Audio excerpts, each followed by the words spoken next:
Hello students and welcome to Haldar E-Academy online platform. So in our previous class we have already read about the poem, the theme and about the author and the first stanza of the poem. Okay.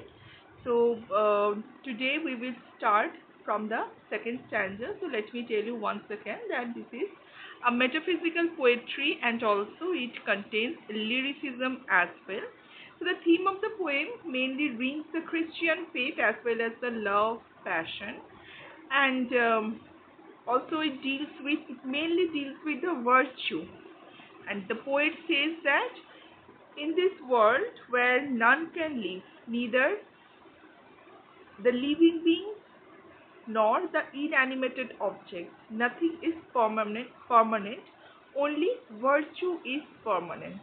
ওকে, তো এখানে poem বলেছে যে এই নশ্বর পৃথিবীতে যেখানে কিছুই অবিনশ্বর নয়, না তো জীবিত প্রাণী না তো অন্য যে কোনো ধরনের ইনঅ্যানিমেটেড অবজেক্ট মানে জড় বস্তু, প্রকৃতি নিজস্ব সৃষ্টিও এখানে কোনোটাই এখানে মৃত্যুকে অতিক্রম করে যেতে পারবে না শুধুমাত্র ভার্চু ছাড়া।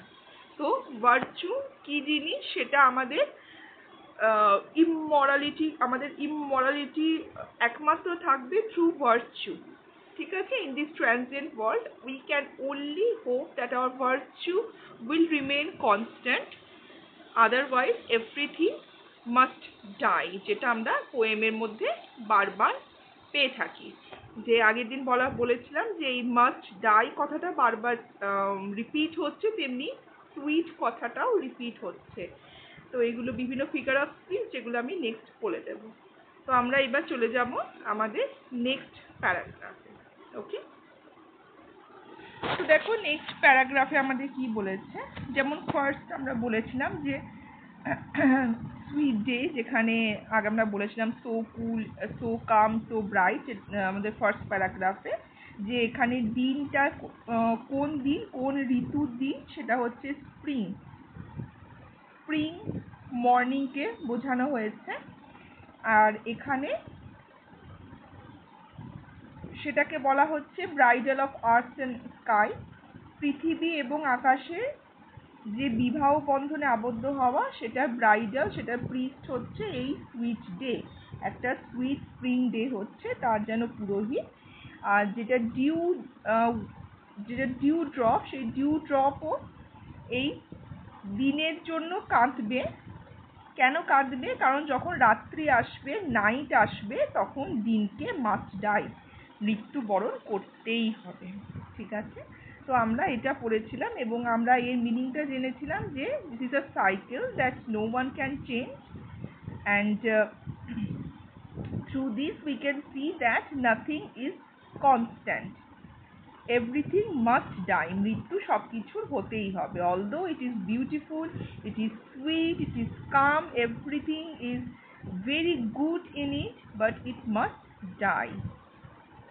ঠিক আছে, নেক্সট আমরা এবার চলে যাচ্ছি সুইট রোজ। দেখো এখানেও স্টার্টিংয়ে সুইট কথাটা আমাদের রিপিট হয়েছে। তো এখানে বলছি সুইট রোজ, গোলাপের কথা বলা হয়েছে, তো গোলাপকে বলা হচ্ছে সুইট রোজ। নেক্সট বলছে হুজ হিউ মানে হচ্ছে কালার, যার কালারটা কেমন, অ্যাংরি অ্যান্ড ব্রেভ। এবার দেখো দুটো ওয়ার্ডই ভীষণ ম্যাসকুলাইন ওয়ার্ড, হ্যাঁ, অ্যাংরি এবং ব্রেভ দুটোই ভীষণ ম্যাসকুলাইন, ভীষণ পুরুষালী দুটো শব্দ।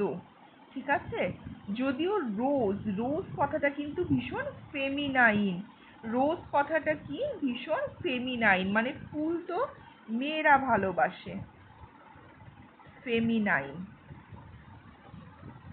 FEMININE, বাট এই দুটো কথা ভীষণ ম্যাসকুলাইন। তো রোজের কালারটা কেমন বলেছে, যে ভীষণ অ্যাংরি, যেন রেগে আছে, এবং ব্রেভ, এটা মেনলি লাল গোলাপের কথাই বলতে চেয়েছে। দেখো লাল শব্দটা এমন, দ্য রেড রোজ, মেনলি এটা রেড রোজের কথা বলতে চেয়েছে। কেন? if you talk about pink rose, if you talk about any other color of roses, so the hue may be very bright, but it can never be angry and brave. Why it is called angry and brave? Because the red always symbolizes blood. হ্যাঁ, একটা রক্তের সঙ্গে সম্পর্ক আছে, একটা যুদ্ধ, রক্ত যদি তোমরা বলো তাহলে সেটা কিন্তু লালের সঙ্গে সম্পর্কযুক্ত। আবার দেখবে যে যুদ্ধের দেবতা মার্স, হ্যাঁ, তো he is the god of war, তো মার্সের রঙও দেখবে লাল, ঠিক আছে, ওর প্রতীকও কিন্তু লাল। তো তার জন্য অ্যাংরি অ্যান্ড ব্রেভের কথা বলছে যে রংটা ভীষণই ব্রাইট, যেন মানে সে যেন ভীষণ রেগে আছে এবং খুব সাহসিকতার পরিচয় দিচ্ছে। Bids the rash gazer wipe his eye. এবার দেখো আমরা আরো বুঝবো কেন অ্যাংরি এবং ব্রেভ বলেছে। Bid the rash gazer wipe his eye. Bid কথাটার মানে কি বলতো? যেমন আমরা কোনো কিছুকে মানে বলি, কোনো কিছু ধরো আমরা বলি হিসাবে কিরকম বলছি, যেমন ধরো বিডিং গুড বাই, হ্যাঁ, গুড বাই বলাকে আমরা বলছি বিট করা। তো এটাকে বিট হচ্ছে বলা কোনো কিছু, তো বিট করছে মানে কোনো কিছু নির্দেশ দিচ্ছে করতে। র্যাশ গেজার, র্যাশ গেজার মানে কি বলতো? সেটা হচ্ছে যারা ধরো তাকিয়ে আছে। গেজার মানে হচ্ছে অনলুকার, গেজার কথাটার মানে হচ্ছে অনলুকার, যারা তাকিয়ে দেখে। আর র্যাশ কথাটার অর্থ হচ্ছে যারা মানে ধরো পেরিয়ে যাচ্ছে সেই সময় তাকাচ্ছে, এরকম ধরনের কিছু মানুষ, যারা গোলাপ পাশ দিয়ে পেরিয়ে যাচ্ছি তো আমি গোলাপের দিকে তাকাচ্ছি, এরকম র্যাশ গেজারের কথা বলা হয়েছে। ওয়াইপ মানে হচ্ছে মোছা, হিজ আই, তার চোখটাকে মুছতে মানে বলে যে তুমি তোমার চোখটা মুছতে বাধ্য করে ইনফ্যাক্ট, ঠিক আছে। কেন বাধ্য করে? কারণ গোলাপের ওই লাল রং, it is so deep, it is so bright, that's why it beats to wipe the rash gazer eyes, otherwise it could not stand the brightness of the rose color. Like we cannot stand if we continuously look at the sun, আমরা যদি সূর্যের দিকে continuously তাকিয়ে থাকি কয়েক second, even for some seconds, we need to wipe our eyes because the sun is so bright. হ্যাঁ, এখানেও ঠিক তাই হচ্ছে, এতটাই ব্রাইট যে আমাদের চোখটা মুছতে হচ্ছে, যে কোনো র্যাশ গেজার যারা ওর দিকে তাকাচ্ছে তাকে চোখটা মুছতে হচ্ছে। এবার দেখো বিউটি সঙ্গে যুক্ত হচ্ছে এই রোজ কথাটা, হ্যাঁ, এই রোজ, সুইট রোজ, এ কার সঙ্গে যুক্ত হচ্ছে? এর সঙ্গে হচ্ছে beauty as well as change. Beauty এবং চেঞ্জ দুটো কি এখানে বোঝাতে চেয়েছে, কেন চেঞ্জটা বোঝাতে চেয়েছে সেটা আমরা তারপরে দুটো লাইনে আমরা পড়ব। Thy root is ever in its grave. এবার দেখো কি বলেছে, যে ফুলটা এত সুন্দর, এত অ্যাংরি, এত ব্রেভ, এত মানে বোল্ড, এত কালারফুল, এত ব্রাইট, তার সত্ত্বেও it's so bright that it can blind the eyes of the onlooker, লোকে অন্যের চোখ অন্ধ করে দিতে পারে, এতটাই bright colour. still its root is in its grave. তার মানে বলতে চাইছে যে এর রুটটা কোথায়? সেখানে যেখানে মানুষের মৃত্যুর পর পোতা হয়, মানে আমাদের আর্থে কি মাটি, আমাদের মাটি, এখানে সয়েল, এর গ্রেভ মানে হচ্ছে সয়েলে। তো গোলাপ গাছের রুটটা কোথায় থাকে? মাটির মধ্যে, যেখানে মানুষকে মরতেই হবে। শুধু মানুষ নয়, এই গোলাপ গাছটাকেও একদিন মরতে হবে। যে কোনো জিনিস প্রকৃতিতে যাই সৃষ্ট হয়েছে তাই একদিন মাটির মধ্যে মিশে যাবে। খ্রিস্টানিটিতে একটা কথা আছে, for dust thou art, unto dust shalt thou return. ঠিক আছে, কথাটা আমি বলছি।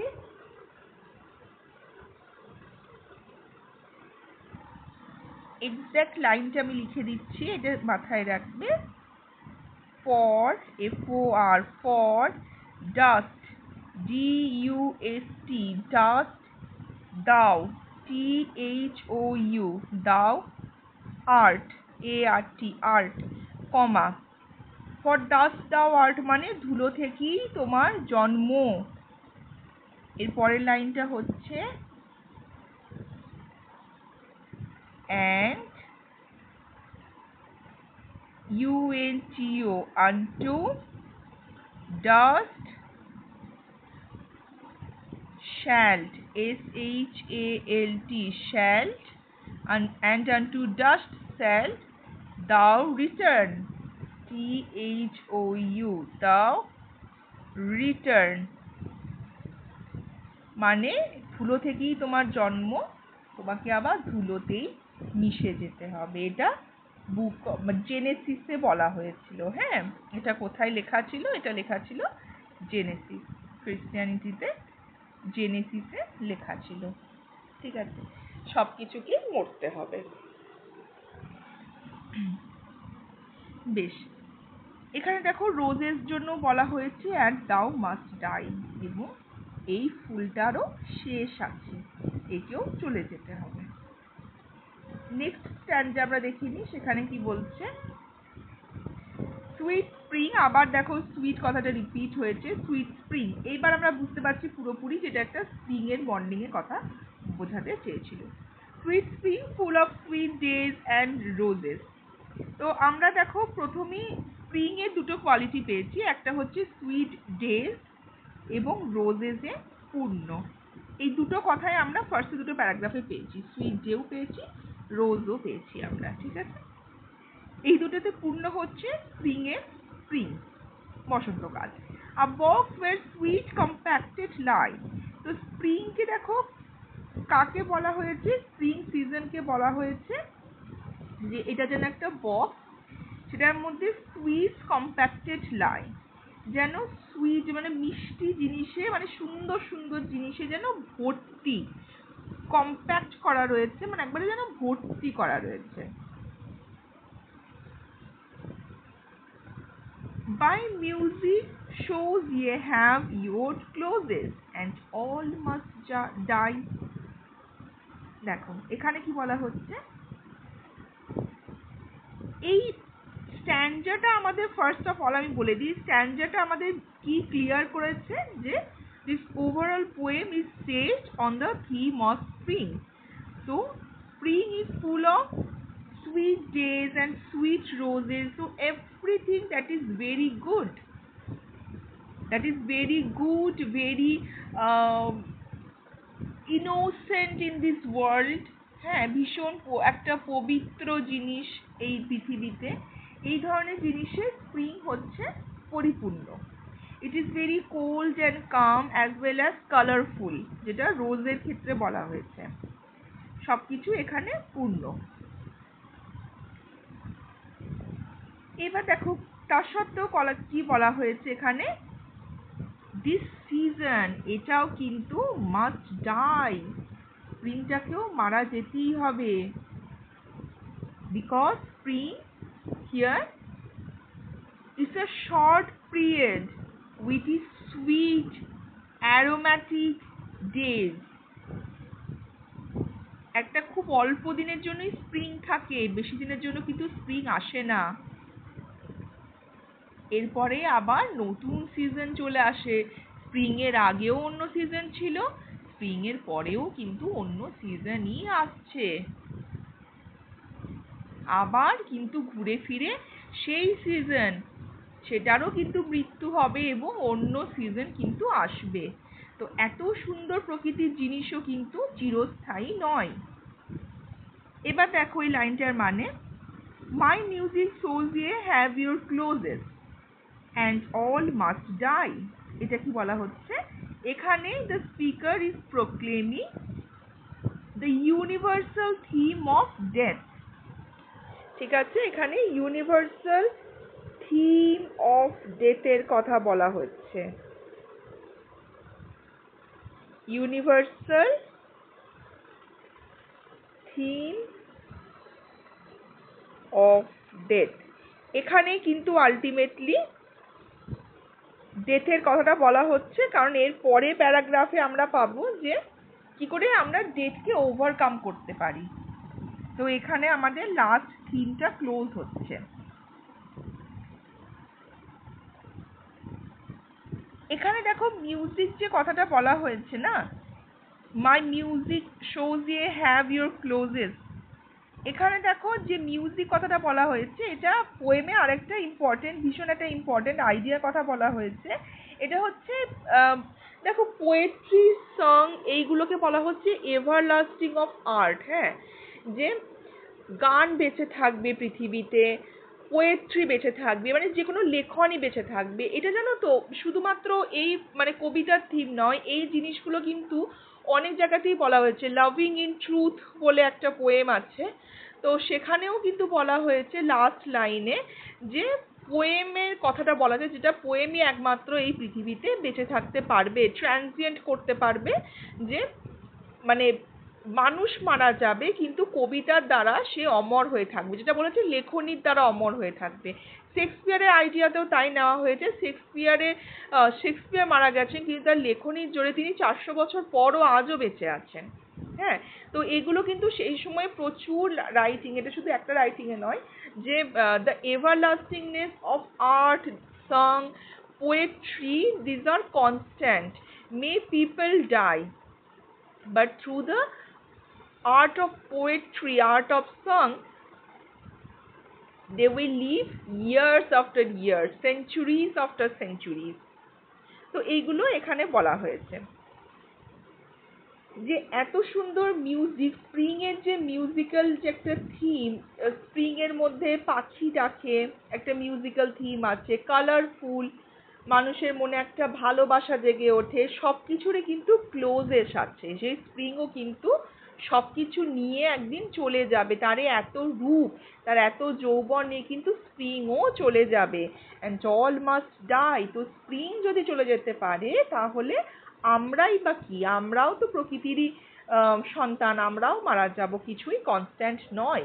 স্প্রিং এত কিছু নিয়েও তারও ক্লোজেস আছে, তারও শেষ আছে। স্প্রিং এর এত সুন্দর মিউজিক্যাল থিম, কালার, ইউথ সবেরই ক্লোজ আছে।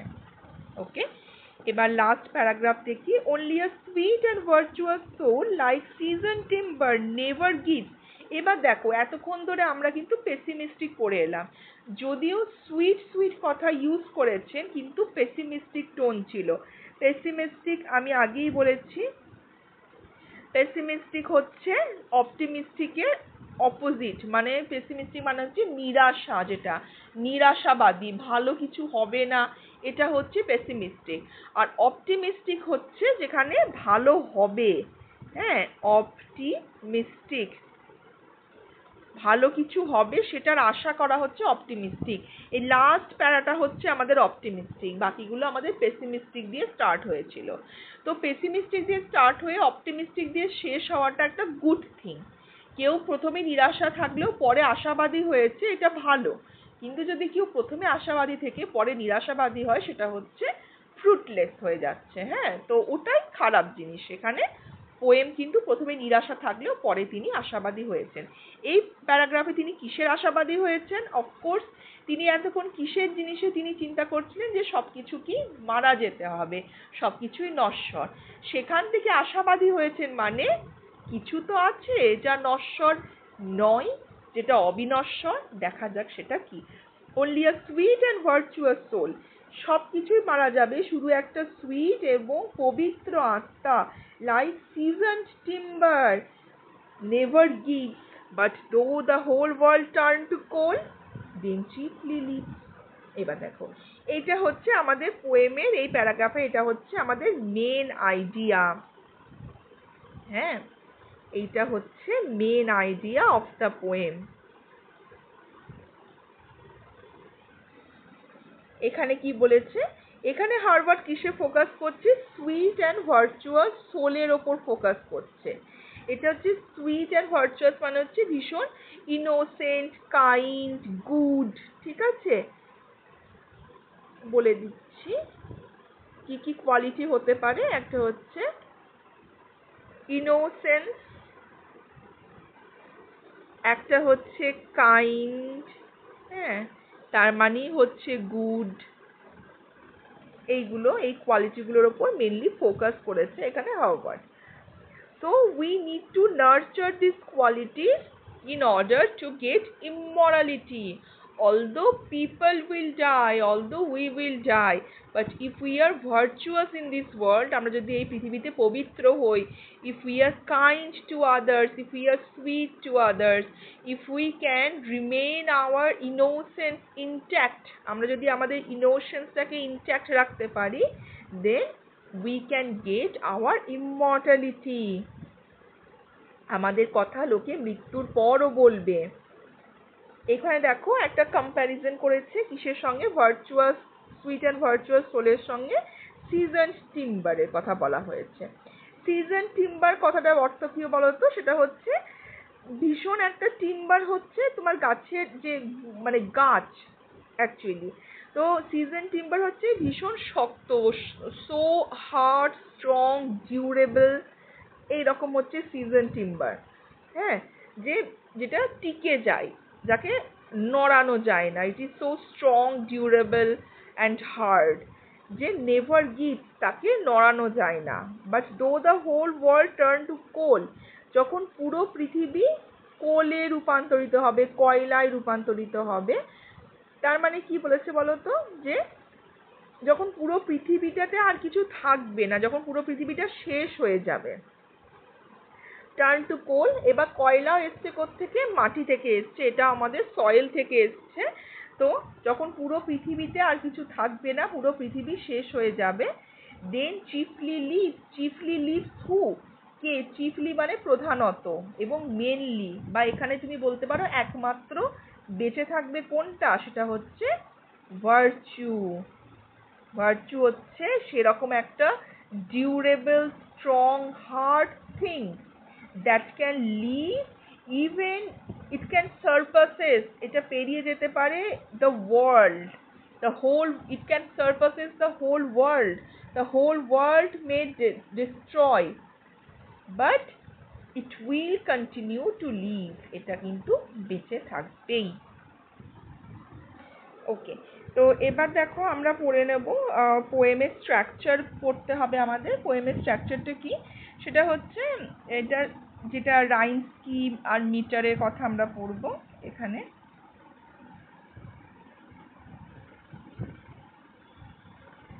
রাইম স্কিমটা দেখব, আর কি দেখব? মিটার।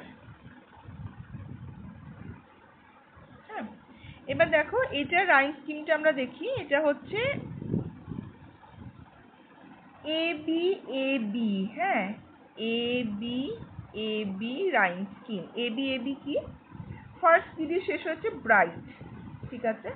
তো এটাকে যদি আমরা এ ধরি, সেকেন্ড স্কাই, ব্রাইটের সঙ্গে মিল আছে? নেই, এটাকে আমরা বি ধরবো। থার্ড হচ্ছে টু নাইট, ব্রাইটের সঙ্গে মিল আছে? ব্রাইট নাইট, হ্যাঁ মিল আছে, তো রিপিট হচ্ছে এ।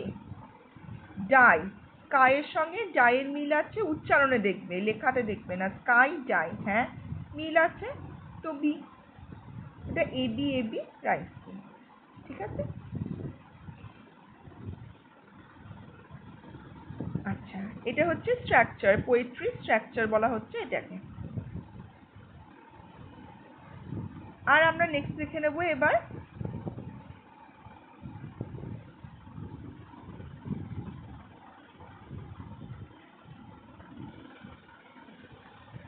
এইবার দেখো, তোমরা যদি পরের স্ট্যান্ডার্ড দেখো তাহলে দেখতে পাবে brave, I, grave, die.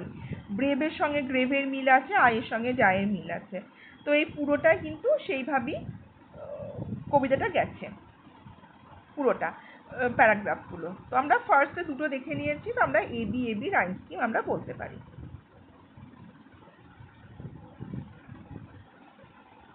Next দেখো এখানে কি বলেছে, যে হ্যাঁ এখানে আরেকটা কথা বলে দিই, যে এই পোয়েমটাকে বলা হচ্ছে, যেটাতে লেখা হয়েছে সেটা হচ্ছে আয়াম্বিক টেট্রামিটারে কিন্তু পোয়েমটা লেখা রয়েছে। বলে দিচ্ছি, লিখে নাও। I A M, iamb B I C, iambic tetrameter, TETRA।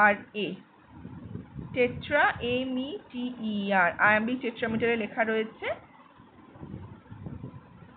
R last লাইনটা দেখো, যেহেতু ছোট রয়েছে, এইটা লেখা রয়েছে আয়াম্বিক টেট্রামিটারে নয়, এটা লেখা রয়েছে ডায়ামিটারে, DIMETER,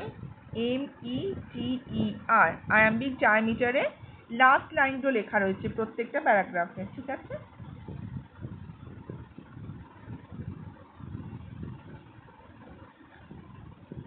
এবার বলে দিচ্ছি যে আয়াম্বিক টেট্রামিটার, ডায়ামিটার এগুলো কাকে বলছে। দেখো আয়াম্বিক কেমন করে বলা হচ্ছে, একটা আনট্রেসড একটা ট্রেসড বলা হচ্ছে। Sweet day, so cool, so calm, so bright. এবার দেখো সুইট ডের পর একটা, so cool, so calm, so bright, এভাবে কেটে কেটে যাচ্ছি, তো 4টে ভাগে ভাগ হচ্ছে, তার জন্য এটা টেট্রামিটার হচ্ছে। আর লাস্ট লাইনটা হচ্ছে ডায়ামিটার, কারণ ফর দাও মাস্ট ডাই, তার জন্য এটা দুটো রয়েছে, তাই হচ্ছে ডায়ামিটার। তো প্রথমটা হচ্ছে টেট্রামিটার, তারপরটা হচ্ছে ডায়ামিটার। একটা হচ্ছে আনট্রেসড, তারপর ট্রেসড, এগুলোকে বলা হচ্ছে আয়াম্বিক। আর 4টে হলে টেট্রা, 2টো হলে ডায়া। এরকম পেন্টা রয়েছে 5টা, তো সেগুলো তো আবার আলাদা, ওটা তোমাদের চলে যাচ্ছে প্রসোডি পড়ানোর সময় ওগুলো বলে দেওয়া হয়। তো এইভাবে লেখা রয়েছে। এবার আমরা দেখে নেব যে লিটারারি ডিভাইসগুলো কি কি রয়েছে। লিটারারি ডিভাইস কি রয়েছে, যেগুলো কোনো কম্প্যারিজনের সঙ্গে মেনলি আমরা ইউজ করছি, যে অল্প কিছু কথাতে অনেক বেশি কিছু বুঝিয়ে দিচ্ছে। কেমন, সেটা হচ্ছে ফার্স্ট দেখো আমরা এখানে পাচ্ছি অ্যালিটারেশন। অ্যালিটারেশন কোনগুলো, কোনো একটা কনসোনেন্ট সাউন্ডটা বারবার রিপিট হচ্ছে, যেমন সুইট ডে এসটা, সো কুলের এসটা, সো কামের এসটা, সো ব্রাইটের এস, এগুলো হচ্ছে অ্যালিটারেশন হয়ে যাচ্ছে। হ্যাঁ, মেটাফর কোনটা, কোন একটা জিনিসের সঙ্গে কোন একটা জিনিসের তুলনা। আচ্ছা হ্যাঁ, এটাকে বলা হচ্ছে অ্যালিটারেশন,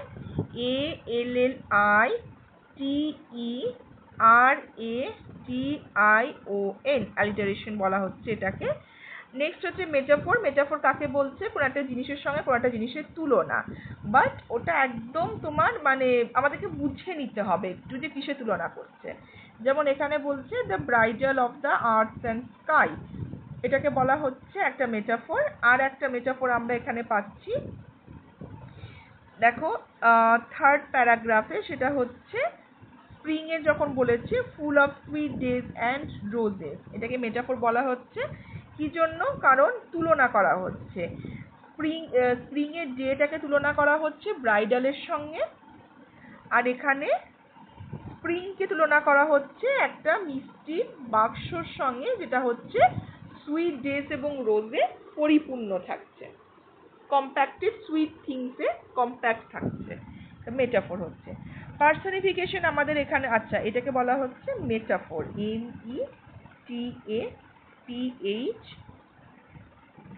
METAPHOR। নেক্সট আমরা পাচ্ছি রিফ্রেন। দেখো রিফ্রেনটা আমরা এখানে প্রথম থেকে বলে যাচ্ছি।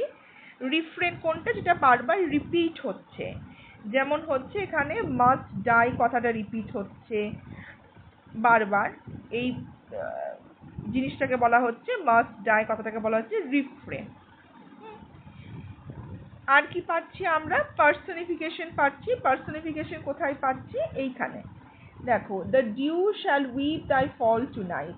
ডিউটাকে যেন এখানে মানুষের সঙ্গে তুলনা করা হয়েছে, যে কাঁদবে। তো কোনো একটা কিছুকে, কোনো মানে প্রাণী হতে পারে মানুষ ছাড়া, বা কোনো জড় বস্তুকে যখন আমরা মানুষের মতো তুলনা করি, তাকে একটা মনুষ্যত্ব আরোপ করে, তো সেটাকে বলা হচ্ছে আমাদের personification.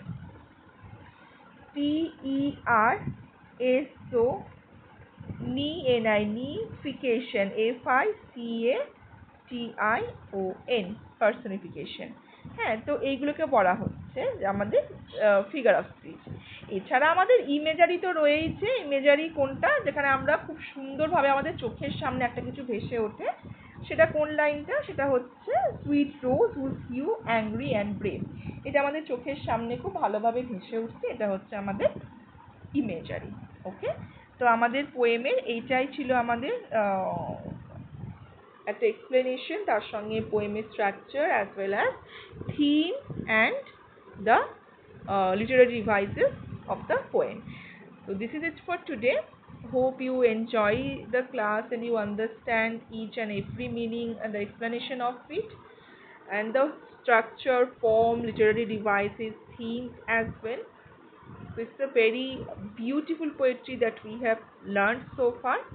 So in our next class we will meet with another poetry. Till then, stay with Haldar E Academy and be healthy, be good. Bye.